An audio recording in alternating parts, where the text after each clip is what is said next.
Hello, everybody. You've tuned into a special session of EWB's Beyond Borders webinar series. My name is Leanna San Pedro, and I'm with the team from EWB's Toronto National Office. Before we get started, there are a few quick housekeeping items for everyone in attendance. First, today's session is scheduled for an hour. If you need to log off beforehand, do not worry. The session is being recorded, and we'll share it with everyone within 24 hours after the webinar. Secondly, in the spirit of EWB's live engagements, we want and welcome your participation in this conversation. So even though all attendees are muted, please feel free to send us your comments and questions by using this Q&A button at the bottom of your screen. Several of my colleagues are on hand to answer your questions directly, and our panelists will also be answering as many of your questions as possible at the end of the webinar. Lastly, I do want to highlight our webinar code of conduct. This live engagement has been designed to facilitate open and thoughtful public conversation. Any form of harassment, abuse, or similar behaviors just discourages our other attendees from openly expressing themselves, and ultimately, this will devalue the conversation as a whole. We definitely welcome those who might have opposing viewpoints. However, abusive and aggressive tactics and language will not be tolerated. Unfortunately, those who violate this code of conduct will be asked to excuse themselves from the session. Finally, I'm happy to introduce our host for today's session, Shivani Patel. Hi, everyone. Thank you so much for joining us. I'm so excited about today's webinar, and we've got a really great keynote speech and a panel discussion. We'll also be welcoming, as Leanna said, audience questions. So anytime during the keynote or during the panel discussions, if you have specific questions, please just pop them into the Q&A box. So obviously this is a really special webinar. It's on International Women's Day during National Engineering Month. So it's particularly important for us as an organization. And it's so great that we're able to spend it with our EWB community from across the country and beyond. As you all know, engineers are core to EWB's community and are responsible for the systemic methodology that EWB takes and has adopted in addressing root causes to tackle poverty and inequality. As an organization, we realize that it's not possible to achieve our mission if we don't address the gender gap. And so today's two themes and topics are especially important for us because we recognize that it's prevalent in STEM across the globe. And this is why we're so grateful for the work that women like Dr. Gina Cody have done to forge the way for women in the sector. It's our privilege to welcome Dr. Gina Cody as our keynote speaker. And following her keynote, as I said, there's going to be a panel discussion where we'll be joined by Susan Suzanne Crester, and Caitlin Olmstead. And following that, we'll be doing a Q&A as well. So first of all, to get us started, it's my pleasure to welcome Dr. Gina Cody. And I'll just give you a bit of an introduction so you know who's giving the keynote. So Dr. Cody's had an immense impact on the engineering profession. These contributions have been recognized through a number of accolades and awards. To name a few, she was appointed Member of the Order of Canada, which is the cornerstone of the Canadian honor system to recognize outstanding achievement, dedication to the community, and service to the nation. She was also named one of the top 25 women of influence in Canada in 2020. She holds a master's and a doctorate in building engineering in Concordia, and she was the first woman to be awarded a PhD in building engineering at Concordia. And nearly 30 years later, she scored another first when she became the only woman in Canada to have an engineering faculty named after her.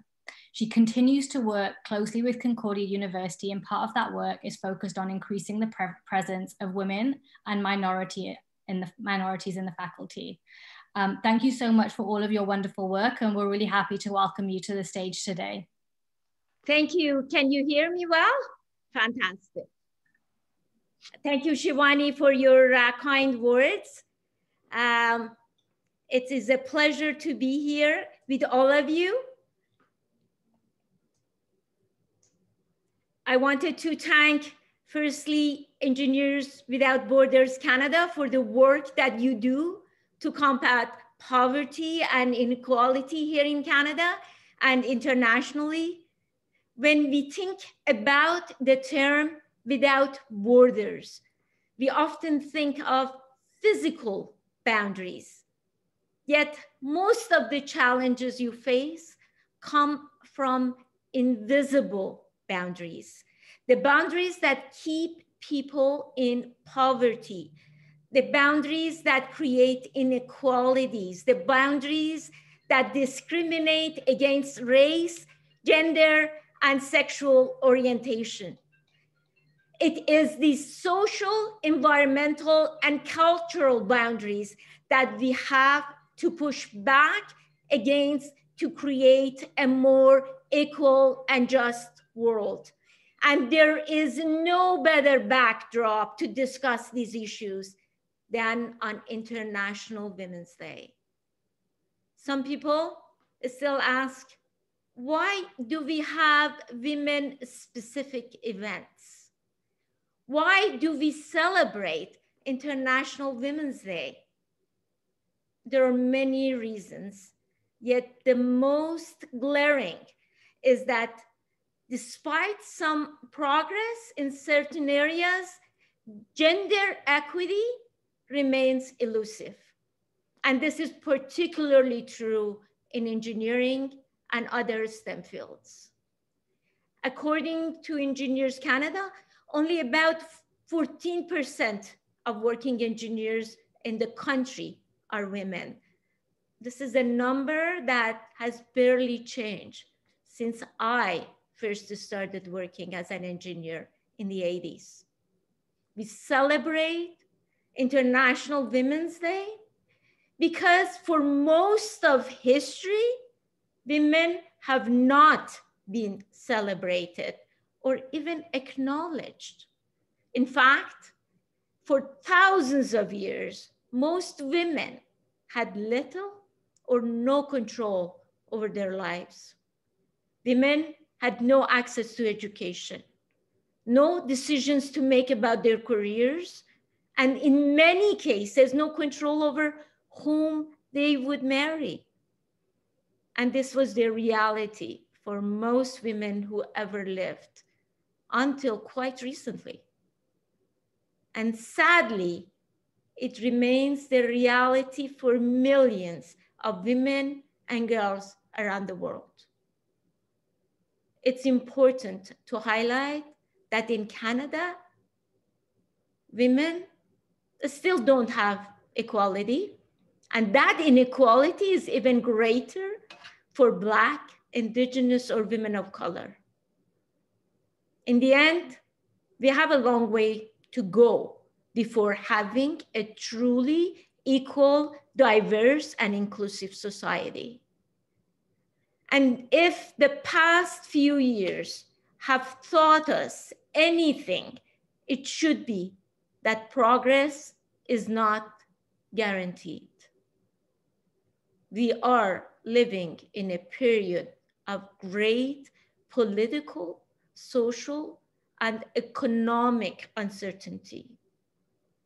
A resurgence of ignorance and intolerance is sweeping across many Western countries. Fights we thought were won years ago are being dragged back into the spotlight. For example, over a year ago, I was flying out of Toronto's Pearson International Airport, and there was a man waiting in the line for customs. And to my shock, I noticed the man was wearing a t-shirt with a large white supremacist logo across the front. I couldn't believe it. I wanted to confront the man, but I wanted to be sure that I wasn't mistaken before making a scene in Canada's busiest airport. So I Googled the image to be sure. And by the time I confirmed it was indeed a neo-Nazi logo, the man was gone. So that is why we cannot be complacent. This is why we need to continue to advocate and fight for equality.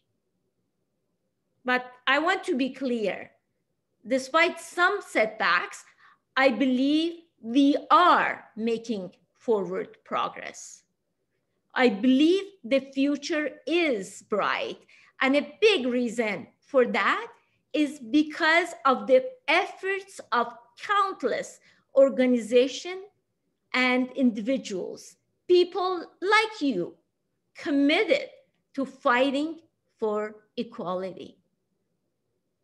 Let me tell you a little bit about myself. Since I sold my engineering firm and retired in 2016, I have committed to help build a more inclusive, diverse, and equal future, particularly in engineering and other STEM fields.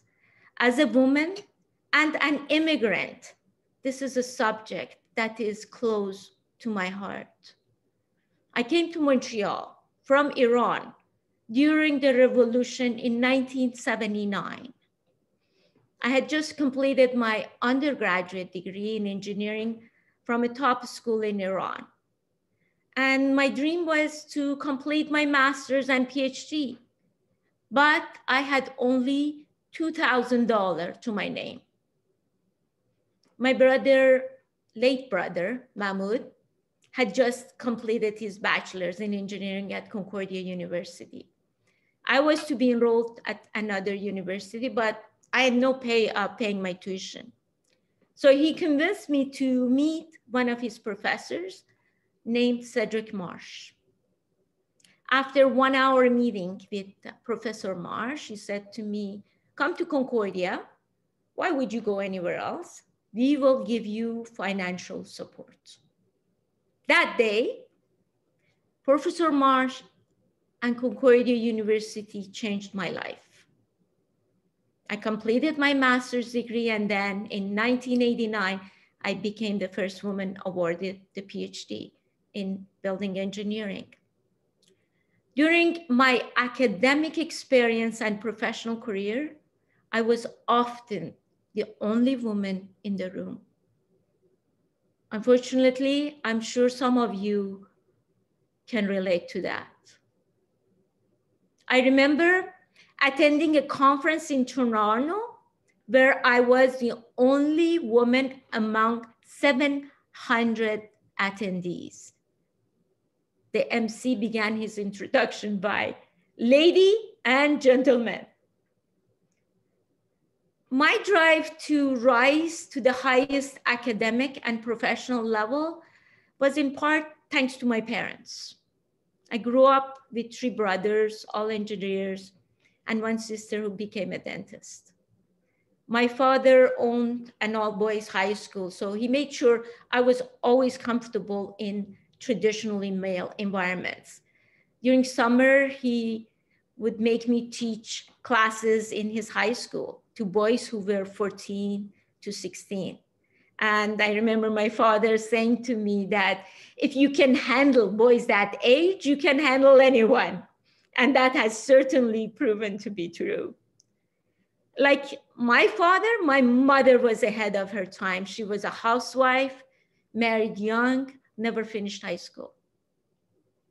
Yet she understood the importance and value of education, especially for her daughters. I clearly remember her words to me and my sister when we were young. She used to say, "The only way to be independent as women is through education." My mother was an exceptional woman, and she was right. Education is the great equalizer. Education is the most effective way to achieve social mobility. Education can also help overcome various forms of discrimination, including racism and sexism. When I was president of my engineering firm, my assistant would often transfer calls to me from men looking to speak to the boss. So when I answered, they would again ask me if I could transfer them to my boss. And I would say, I am the boss. Sometimes they would still sound doubtful. So I would tell them that I have a PhD in building engineering. How can I help you? So that got their attention, if not their respect. The point, of course, wasn't that they were doubting my education.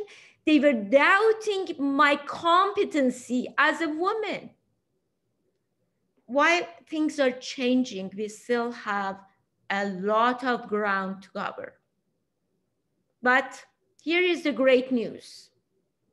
There has never been a better time to be a woman engineer in Canada. Why? Because according to Engineers Canada, we could be short as many as 100,000 engineers by 2025. And that is due to an aging population of experienced engineers set to retire, people like me, and also the growing demand for engineers across almost all industries. To put this in perspective, currently we have around 200,000 practicing engineers in Canada. So that means that in a handful of years, we could be sure the equivalent of half of our current engineering labor force. So it goes without saying that this could be very damaging for Canada's economy and long-term prosperity. Yet the solution for Canada is relatively straightforward. We need more women engineers. The world is in the midst of its fourth industrial revolution, and we cannot afford to leave nearly half of our workforce behind. While the previous industrial revolutions were about advances in technology, such as the invention of the steam power, the railway, machine manufacturing in the first industrial revolution, then the advent of electric power and petroleum fuel, and then in the third industrial revolution, it was the digital era, which we saw the rise of telecommunications and computer.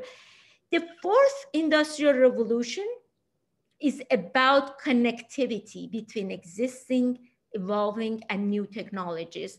And we see this in the Internet of Things, artificial intelligence, advanced manufacturing, smart cities, and much more. This revolution relies not on physical labor and strength, but on innovation and design through highly technical skills and knowledge. In other words, it relies on skilled workers from the STEM fields, particularly engineers and computer scientists. Tech and engineering companies are imagining, they're designing and creating how the future will look, feel, and sound. So what happens if the people building the world of tomorrow represent only the majority? Everyone else is left behind.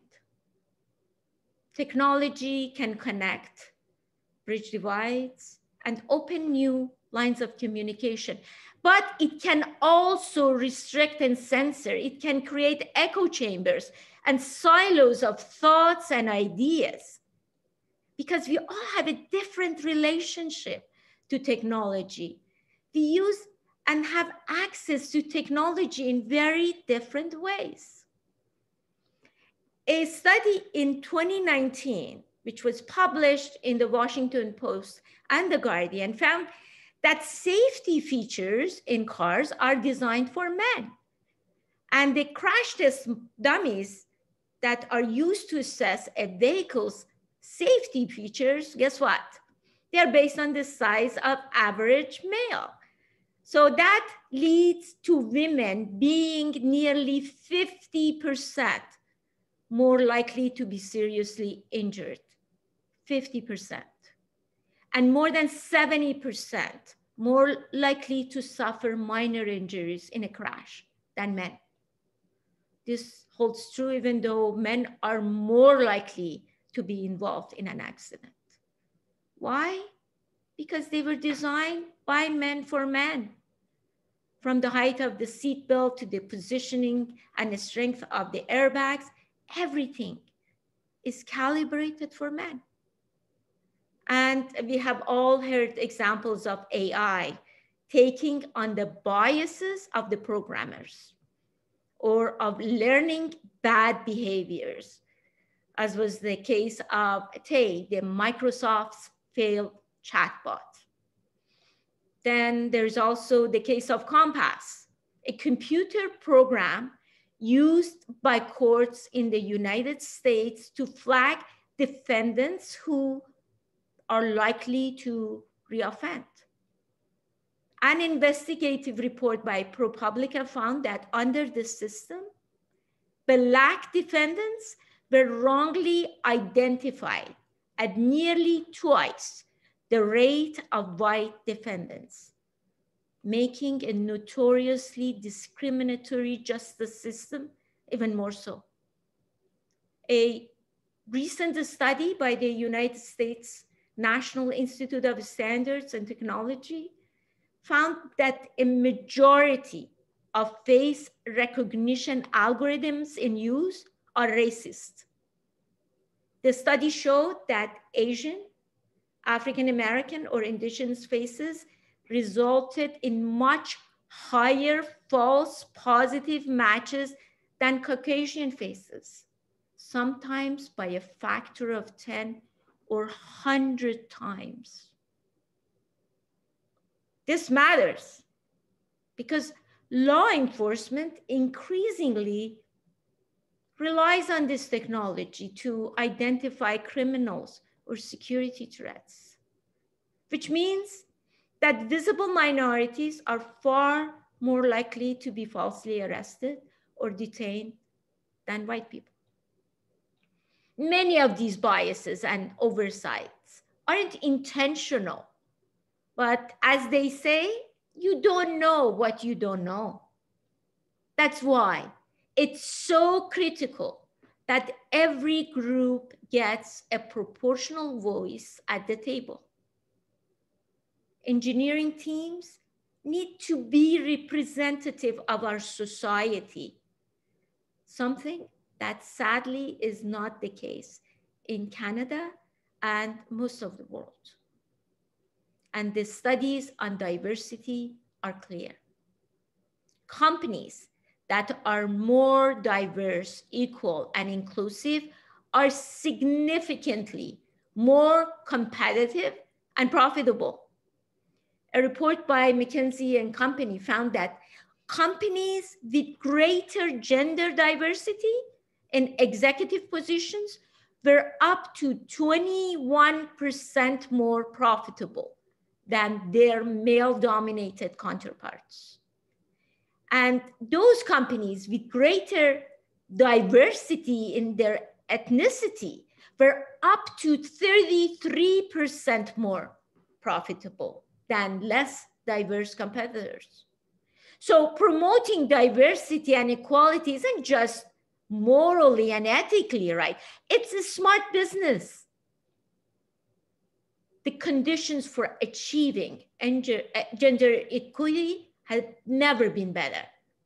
Yet the ongoing pandemic has the potential to set women further back. With the school and daycare closures, some couples have faced the difficult decision of having one parent to be the primary caregiver while the other works. And data from Stats Canada show that women spend more than twice as much time on childcare in a couple than men do. They also spend 40% more time on household chores than men. So this means that women are more likely to put their careers on hold to care for their children. And even if they don't quit their jobs, their performances are more likely to be adversely affected, especially during this pandemic. A McKinsey and Company report from September of 2020 found that COVID-19 could set women back at least half a decade. Based on a survey of 40,000 Americans, 1 in 4 women are contemplating downshifting their careers or leaving the workforce completely. This was an American study, but based on the statistics I mentioned from Stats Canada, it's likely there is a similar pattern emerging here. So the key factor here is that many women are pulling double shifts. They're being forced to choose between their children and their careers. So my message to men is be better allies to women. At home, be better partners. At work, be better colleagues. The main issue women have entering male-dominated fields isn't that there aren't any other women at the current time. It isn't that women are inherently uninterested in those fields. The issue is that these environments are often actively hostile to women. Whenever women have trespassed on traditionally male territory, they have been made unwelcome. While less than 14% of working engineers are women, more than 20% of engineering graduates are women. So why do we see such a drop between women who graduate and those who work in engineering? Because even in the classroom, women can be made to feel unwelcome or disrespected. When doing internship in male-dominated fields, young women are often not taken seriously. They frequently endure inappropriate comments and behaviors, and in some cases, face open hostility from men. By the time they get their degree, they're already disillusioned. And if they aren't, these same behaviors are waiting for them when they enter the workforce. Is it any wonder that women often choose to change careers rather than face that every day? Women don't need a special treatment. We just need a level playing field. My hope for 2021 is that we can come together and help make the field just little more level. Don't underestimate the importance and significance of your role. Each of us has the power to make a difference. So be a change maker. As the famous Persian poet Rumi said, you're not a drop in the ocean. You are the entire ocean in a drop. Thank you.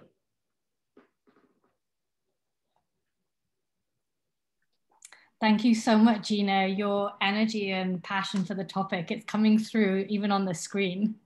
And as you said, you know, it's unsustainable not having an environment that's not welcoming and for half of the workforce, and especially the figures that you said of the projections for the number of engineers that we'll need by 2025. You know, then it's as you said, it's not just about ensuring that women are getting into the field, it's ensuring that they're staying in the field as well, because that's seen too often is women that have gone through all of this effort to get their degree, but once they enter the field, they aren't finding that it's an environment that they can stay in, and so there's a lot of attrition in the field as well. So it's my pleasure to welcome our three panelists for this next part of the webinar. So first of all, we've got Susan Ibach, who's the head of Amazon Future Engineer Canada. This is a comprehensive childhood to career program aimed at increasing the access to computer science education for children and young adults from underserved and underrepresented communities. Thank you so much for joining us, Susan. And we also have Suzanne Crester, who's the Dean of Engineering at the University of Saskatchewan. Over her career, she's worked in 20 different industrial sectors on turbulent multi-phase mixing problems, ranging from drinking water to metal extraction. It's great to have you on the panel. And many of us, you will know our final panelist, Caitlin Olmstead, who's been part of the EWB community for 5 years. She's currently the chapter president at University of Saskatchewan. And in her leadership role there, she motivates members to achieve their leadership potential and helps them advocate for more equitable systems. Recently, she won the Canadian Engineering Memorial Foundation Ambassador Undergraduate Engineering Award for the Prairies region. Well done, Caitlin, and welcome. So to Caitlin, to get us started, I think that this is something that a lot of members on the call will be able to relate to. How were you encouraged to participate in STEM?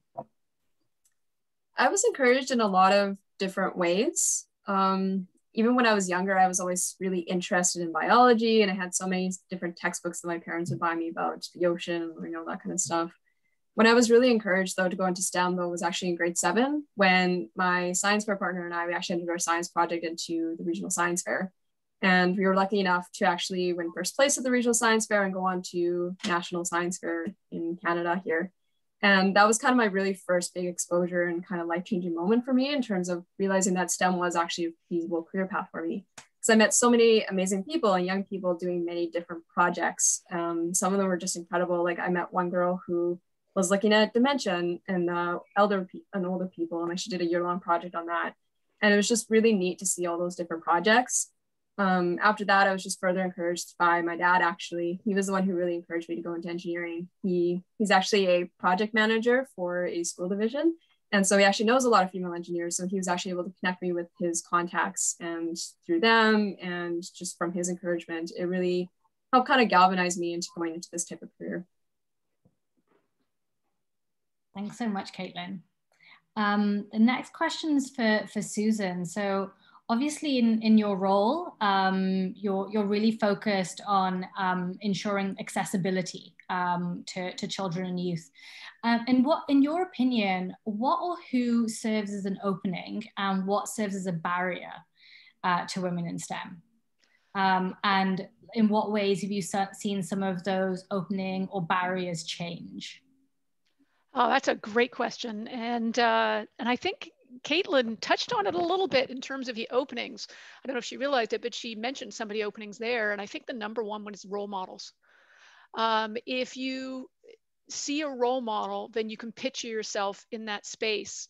And, you know, if you don't see a role model, then it's hard to imagine yourself entering that space. And it's an interesting one a lot of times. And I struggled this when I first graduated, you know, from electrical engineering. The first time I was asked to go like be on a panel or you know, to be a talk, I'm like, why me? I'm just an average person. I haven't done anything special. I'm just a female engineer. Why should I go back and talk to a high school class and be a role model for them? I didn't feel special. What I didn't realize was, hey, my parents were supportive. I went to a school where my teachers were like, of course you should take the science courses, Susan. You know, this seems like something you're interested in, go down that path. But at the same time, no one in my school ever went to I went to a small, tiny school. We didn't even offer calculus in my high school.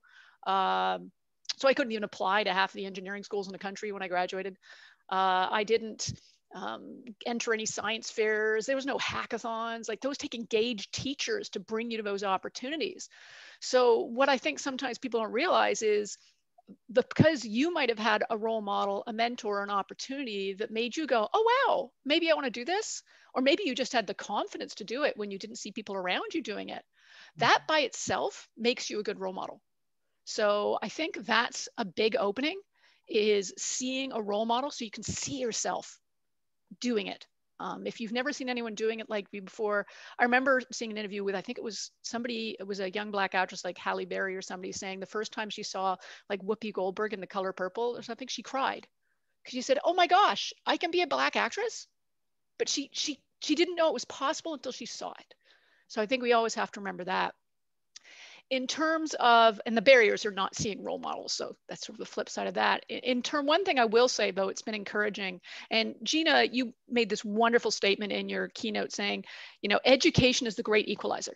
And I think that is absolutely the key thing here. When I see I've seen some changes that are happening, is I'm seeing more and more efforts to provide access to technical education as part of the school programming. Mm-hmm. So you've got BC, Ontario, Nova Scotia, New Brunswick, all actually have coding standards built into the school curriculum now. So we're starting to see things like that as part of education. Government of Canada had this Can Code program that's funded all kinds of STEM outreach education programs. And we're seeing private companies like Amazon and Microsoft and Google funding a lot of programs like this as well, with a particular focus on underrepresented and underserved youth, to try and get them that access to STEM education. So try to address that education gap, provide better equity.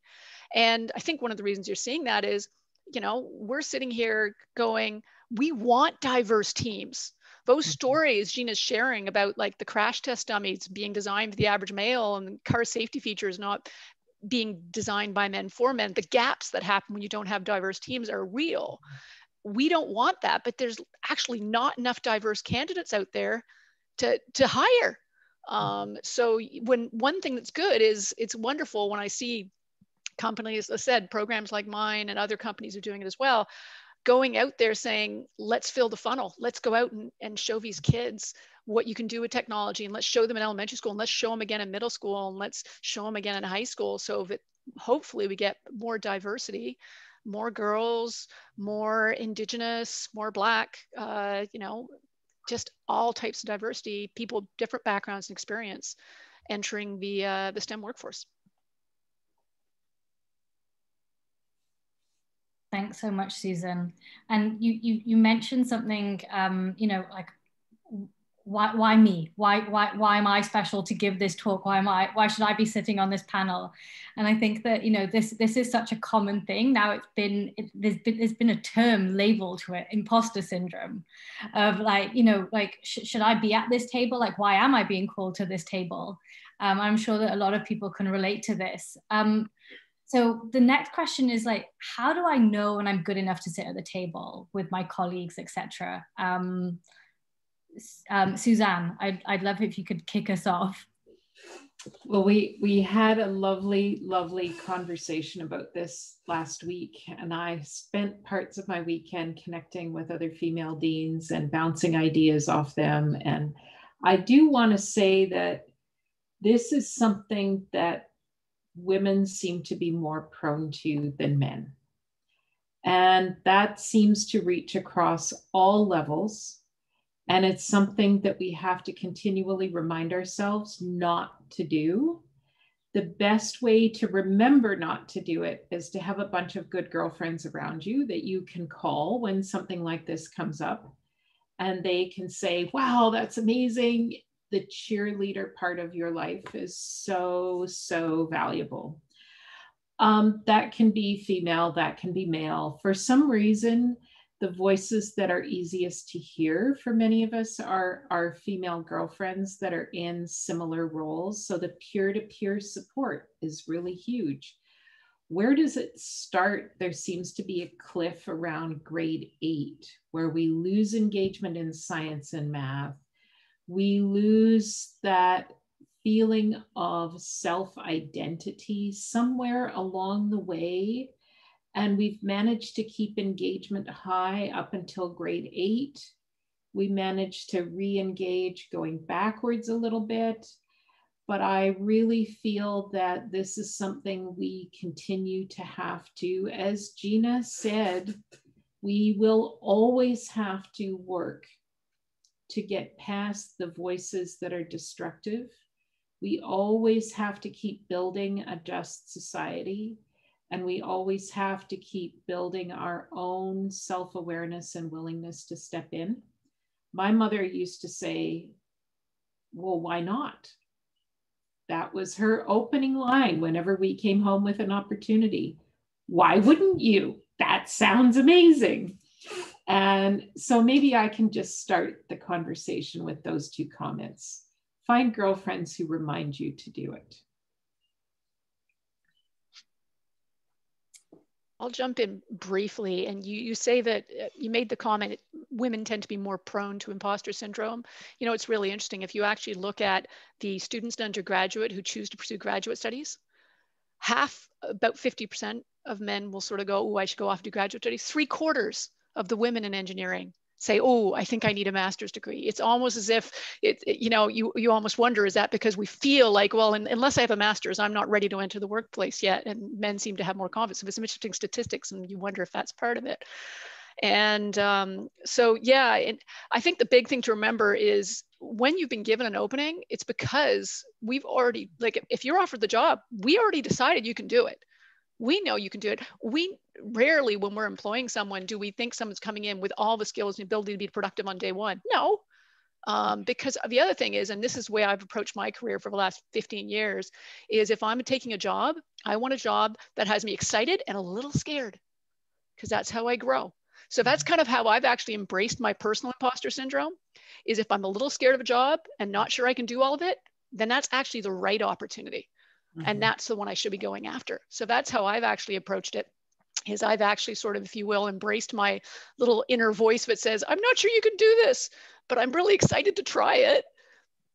If I get that offer, then I know that's the job I should go after. Kind of leaning into that, yeah. Because that's the space for growth. Amazing. Caitlin, what about yourself? Yeah, I definitely will admit, as a student who lacks a lot of more practical experience, I definitely struggle with the imposter syndrome a lot. Because it's always a question too of like, once I'm graduated, like, am I ready to enter the workforce? And I always have to remind myself, well, everyone's kind of in the same boat as me when I'm in school. We all have the same education level. We all have similar skills and experience. So if they're ready to enter the workforce, so am I. I definitely found when I went on internship, it was definitely a shift for me, because I was working on primarily an all-male team. And I mean, they were really great and inclusive, but I definitely had to really work hard to like just learn how to raise my voice and learn how to say, like, look at a project and raise the concerns about it, and actually bring that up to more experienced engineers. And I found the more I did that, I actually gained more respect and the more confidence that I actually gave. So I kind of found from that experience that, I mean, I wasn't totally sure if I could actually do the job when I started, but I found 4 months in that I was actually capable of doing it and doing it really well. So my biggest advice is, like, if you're feeling imposter syndrome, is just kind of keep trying and ask for help when you need it. Like, don't be afraid to ask for help. No one's going to know everything straight off the bat, especially in engineering. I've definitely found from talking to other people who have started out their careers, they pretty much know nothing about their job when they enter it. They have the basic education, but they don't know the specific skills. They don't know the specific programs that their companies use. And it takes time to learn all that. You can't just expect to know it all at once. So that's kind of something that I've really learned to kind of help battle that imposter syndrome. And I also definitely agree with, like, Suzanne and Susan, that it's kind of good to take an opportunity that you're a little bit scared of, because some of the places where I've had the biggest growth is those opportunities. And they also happen to be the opportunities where I was strongly encouraged by, like, my girlfriends in school, like, you should go for this huge volunteer leadership opportunity. Like, you'll be really great at it. So it's definitely nice to have those cheerleaders and that support network behind you. Thanks, Caitlin. Gina, do you have any advice on this? I guess, everybody has elaborated on this issue so nicely, but something I can add is this whole issue of fear. And we all have fear, and you all mentioned it. And to me, fear is a good thing. Fear is not a bad thing, but sometimes that fear stops us from doing what we want to. So my message is have courage. Courage is not having fear. Courage is having fear, but finding a way around it. So it makes you to be more challenge oriented. You take it upon yourself to do it. So my advice is have the courage. And that is what will set you apart from others. And fear is good because it makes you better as, you second guess everything and you will do the right thing. If you didn't have the fear, you wouldn't second guess yourself and you wouldn't try to find out the right answer. You wouldn't work harder, but all of that gives you ability to work hard, learn more, but have the courage. I often feel that women have more of that, whereas, that kind of confident, self-assured persona kind of is a lot more prevalent with male counterparts. But that's why it's so important as well to have that balance in the workforce, because you need both of those perspectives. If you didn't have that kind of like rational, fear-based perspective, it's a huge component that's missing. My next question is for Suzanne. So in a 2019 study produced by Stats Canada, it noted that women only make up 34% of STEM bachelor's degree holders, and that women are underrepresented in the STEM pipeline, which decreases from high school. So this was already mentioned after grade 8, I think that you said. In your opinion, how can educational institutions improve their environment for increased retention rates? Thanks, Shivani. I'm delighted to speak to that one.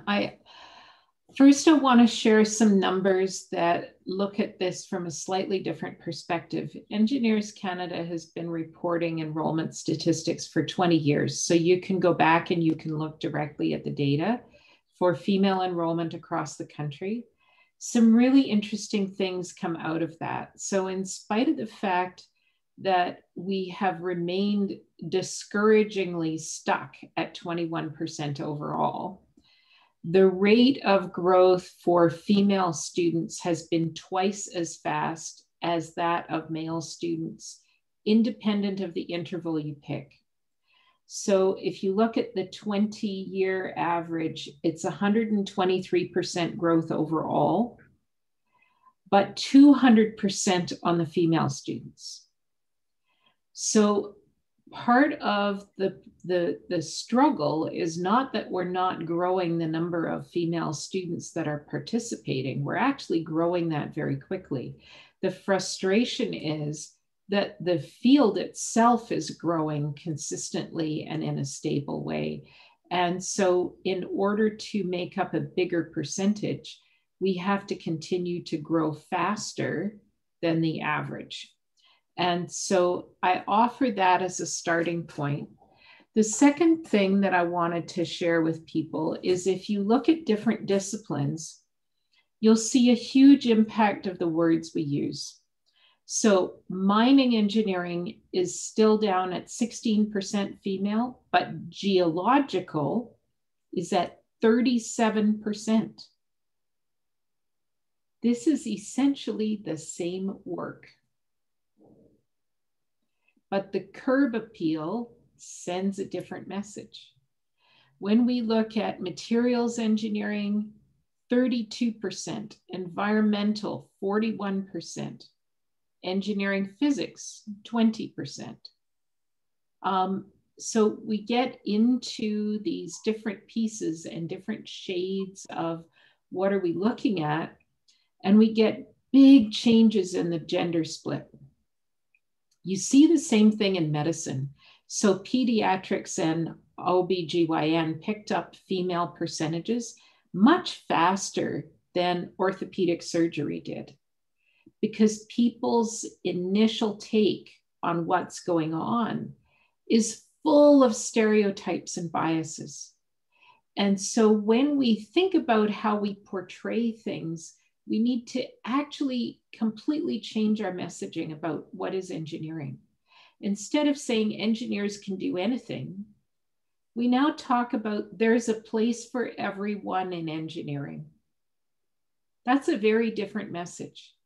When we talk about a place for everyone, we have a place for the explorers, the scientists, the leaders, the change makers. And when you look at the messaging from the University of Saskatchewan, we've worked very hard to shift that conversation based on what we know from 2 generations of female engineers that we can now draw on. So moms can talk to their daughters and help us understand what we missed the first time around. The third piece of data I wanted to share, which I find really, really encouraging, is our academic fraction is growing faster. So in spite of the fact that we are kind of stuck at the undergraduate level and we get messages about a leaky pipeline, 18% of our academics across the country are now female. 18%. That's remarkable. When I started, that was 3%. So the growth in the academic side has been incredibly successful. And this is an illustration of where policy has a big impact. The federal government instituted a Chairs for Women in Engineering program. Those chairs had to be filled by women.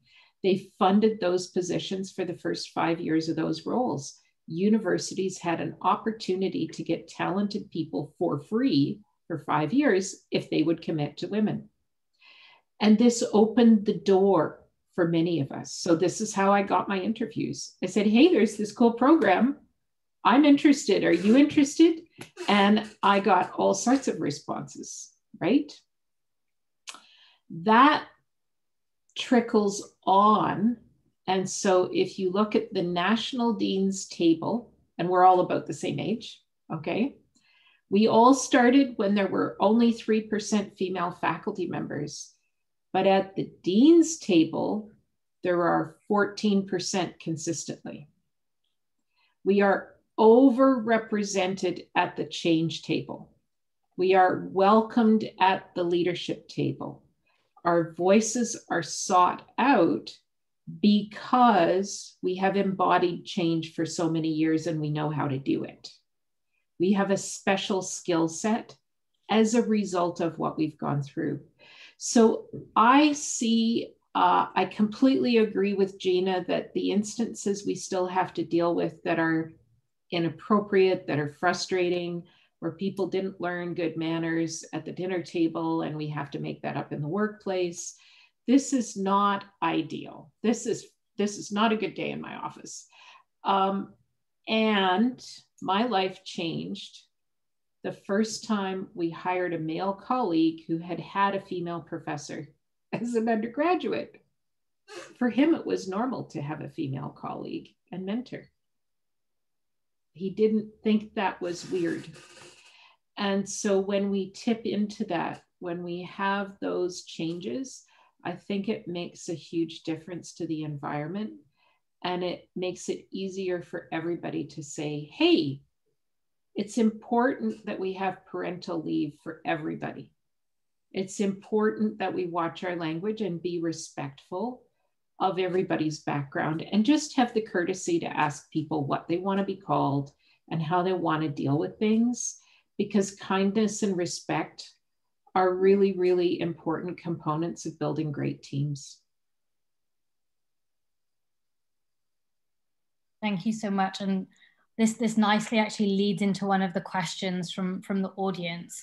And, you know, you were saying that really it's for everyone. It's, you know, we're building a more accessible workplace for everyone. But the question is, in this battle for equality, are we becoming unfair to male applicants? Meaning when a male and a female engineer apply for one position, we're hiring the female engineer in order to increase the women participation. Are we putting equality at risk through unequal opportunities? Who'd like to? Maybe. Go ahead. Yeah, maybe I can start, Gina, because we've just made a significant hire around this. And I'll give the same answer I gave when I was hired and somebody said, oh, you got the job because you're a girl, which is a very hurtful thing to say to somebody who's fully qualified to take the job. And I looked at this individual and I said, so here's the thing. We actually have a market need for these skills. We have 20% female students. If something happens to them, they have no one to talk to about some of life's most private things. So we need female professors because we have a gap in our skill set. So I would say that the opportunities are expanding. The workforce in engineering is expanding, and we have room for all talented people that are willing to work hard and pick up the skills that they need to succeed in a diverse workforce. I would add to that. I totally agree with that. Something that we have to recognize is, as I mentioned, we need a level. What we are asking for, we are not saying, if I am worse than the guy, hire me. By no means. What we are asking for is give us the level playing field. And the biggest problem women have, and I have noticed that throughout my career, luckily I was the woman in the position who would hire. But the first thing that the men interview, the first thing in their mind, that unconscious bias that they don't ask, the first thing they sit in front of a woman, they say, when is that woman taking maternity leave? That is a stopper for that hiring. That's in their back of their mind. That is the stopper for that woman not getting promotion, because they say, oh, if we are going to give it to her, she's going to leave for a child.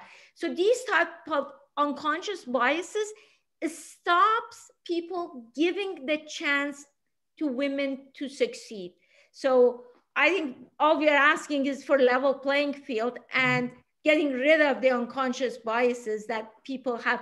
They never think that if I hire this guy, he's going to get a job somewhere else for $10,000 more or $1,000 more. He's going to leave me anyway, but they think of the woman that may go. So the whole issue of talking about paternity leave, as Suzanne mentioned, is I think we need to make sure that men take we are allowed to take 18 months, both men or women, for parental leave. So let's share it. You take 9, I take 9.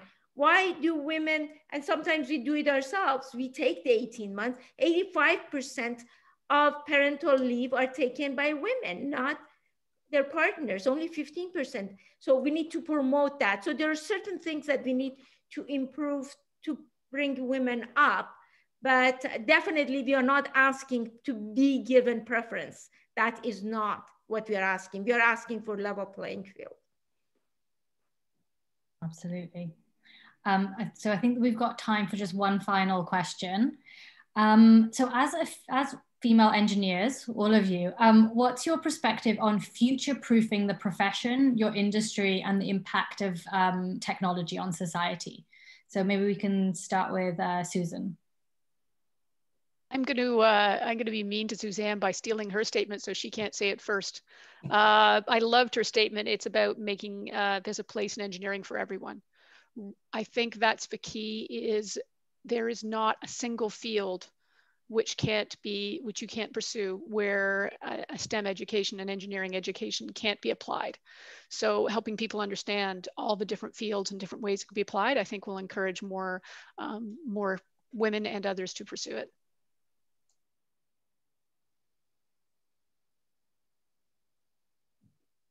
Caitlin. Yeah, so I think there's a couple of different approaches that people could take. One thing that I think that we kind of need to be aware of is that as communication forwards, we have more connectivity, we're going to become more globalized and more diverse, whether you like it or not. And so what this means is that you really have to work hard at developing that skill set, at understanding, say, more global matters and how that applies to your work and your field. It's also too about kind of changing the way in which you approach designs and kind of changing the way in which you approach STEM. So kind of thinking more about cyclical designs, how this is going to affect someone, say, who's in a more vulnerable population versus someone who, say, is in a higher income population. Kind of thinking about those types of things. Also in terms of sustainability, thinking more cyclical, so like thinking about the full life cycle of the product. How is this going to affect everyone from production all the way to finish? There's so many different industries out there who really take advantage of people, and it's really important to kind of be aware of those constraints. Even say like when we're talking about like cars that was mentioned by Gina about it being oriented towards males, we kind of need to change our thinking on that. We need to become more inclusive. We need to consider a wider variety of type and size of people so we can become a more safer and more connected society. So that's kind of a very roundabout large answer to that question, since there are a lot of aspects, but I definitely think the main point is that we just need to shift our thinking, think about the whole system, think about how we fit into that system and how we can improve it. Caitlin, you can tell you're an EWBer. Yeah. Gina. I think everybody has said it all, and I don't want to repeat what had been said, but I think we need to be inclusive because the global society we live, the way we are connected, the whole climate change is not, you know, we are not segregated anymore. We cannot say we are segregated. So we are all connected. And that connectivity combined with the era we are living in, I think we need to think global, and we need to think about everyone, not just ourselves. I think we have to come out of our shell, because the success of everyone is our success. And the best example of that is this whole COVID vaccine. If the whole world is immunized, then we are safe. Because one vaccine on, you know, a contaminated person made the whole world go the way it went. So that should teach us a lesson, that how connected we are and why this caring for others and being inclusive matters. It matters to our own health and well-being, it's not just selfishness or being a very nice person that want to be globally, you know, thankful. But I think our prosperity, our existence in the way that we live today is connected. And Engineers Without Borders, that is what it's all about. There is no borders. Amazing. And Suzanne, any final thoughts? I love how this group builds on each other's ideas. It's just been a really magical kind of a conversation.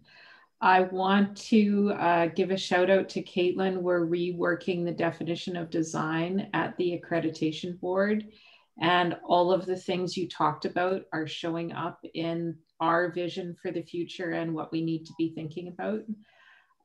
The complexity of what we're facing means that we have to change the way that we do things. So we've just hired a new research professor who's looking at how do we do engagement so that it's meaningful? How do we develop shared language when we talk to stakeholders? How do we do processes that can be efficient to get to a place where we understand what we're trying to do? And I think that work is going to be increasingly important for successful engineering companies as we go forward. The other thing that I see as really a sea change for universities is we built a paradigm that said universities create all new knowledge, and that flows out to industry through our students. What we're seeing is big paradigm shifts that can start in industry and come back to universities. And the earliest one of these was safety culture. So safety culture was developed 100% in industry. And then we've pulled industrial professors back in. There's a lot of the work that's being done in automation that is actually flowing faster in industry than it is in universities. So increasing that collaborative flow back and forth is something I think that we really have to engage with and expand as we build out solutions to complex problems and solutions. And I love the way Gina described the global problem, the global solutions, and the incredible collaborations that have come out of the COVID pandemic. Because as someone who's engaged with the pharmaceutical industry, to have Merck give up their chase for a drug in order to manufacture the Johnson & Johnson vaccine is a truly remarkable paradigm shift that none of us could have imagined even a year ago. So I just want to give a shout out to that kind of collaborative thinking and system solutions. And I'll stop there. Amazing. Thank you to our wonderful panel. This is a really important conversation, and I hope that we can continue some of this over the course of the month as well. So we've got other activities planned over the course of National Engineering Month. So this is a little calendar. You can see that on March 6th, 11th, or 6th has passed, sorry, 11th, 16th, 20th, 22nd, and 25th. Check our Instagram and other social media pages, because we'll be handing it to different chapters to take over, and they're going to be sharing some of their recent projects, answering questions, and sharing all things EWB. And even though it's National Engineering Month, we do invite all EWBers, engineers and non-engineers alike, to come together, because we recognize that human development is messy and simple solutions are rare. And we believe that individuals from a diversity of professions and disciplines are needed to solve these complex problems. Thank you all so much for participating, and have a great weekend, everyone. Or not weekend, evening. Thank you for moderating, Shivani. Thank you. Thank you to all of you. Yeah, thank you so much.